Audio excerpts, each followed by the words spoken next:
Même si l'armée congolaise n'a pas encore arrêté totalement les tueries des civils à Beni, celle-ci parle des avancées significatives dans la poursuite des opérations contre les ADF. Le général-major Peter Chirimwami indique que les résiduels ennemis de l'ADF et leurs supplétifs constituent encore un défi auquel son successeur doit faire face. Nous espérons avoir rempli royalement les missions nous confiées pour avoir atteint 80% des objectifs nous assignés. Si nous n'avions pas pu arrêter totalement les tueries de la population par les terroristes ADF-MT1, la guerre étant un processus, il y a eu des avancées significatives dont le bilan se présente comme suit. La conquête de tous les bastions ennemis ADF-MT1 connus et non connus. La reprise des activités champêtres dans les Mayangos et dans la vallée de Nyaleke, grenier de la ville de Beni. L'ouverture de la route Mbao-Kamango. Le retour de la population déplacée dans les grandes agglomérations. La tenue des examens de TENAFEP et d'État ont été présentés même dans les lieux les plus reculés tels que Kamango et Kaina. La reprise des activités commerciales intenses se font actuellement observer dans les grandes villes et cités par Beni, Butembo et Wicha.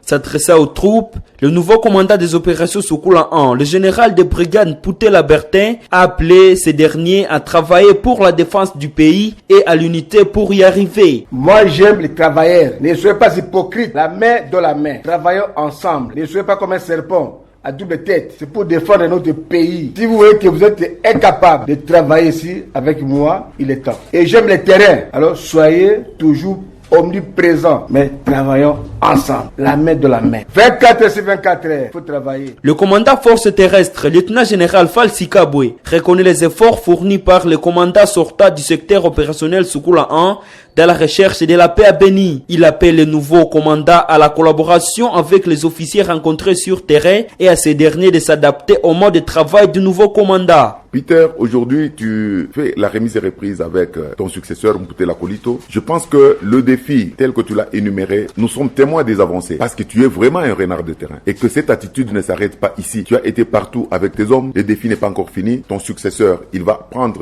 là où tu as laissé pour aller vers l'avant. Au général de brigade Mputela Kolito, les défis auxquels vous allez faire face, vous ne pouvez pas vous en sortir si vous ne vous appuyez pas sur ces officiers que vous voyez ici. La plupart d'entre eux connaissent très bien ce terrain. L'armée, c'est une société qui est très facile, surtout quand on est commandant, parce qu'on n'utilise pas uniquement sa propre intelligence, mais on utilise l'intelligence de tous les officiers que tu as autour de toi. Aux officiers ici présents, l'erreur à ne pas commettre, c'est celle de comparer les commandements. Il faut éviter des intox. Ça ne suivit la passation des documents administratifs des opérations Soukula 1 en attendant la passation de l'étendard prévue pour ce mercredi.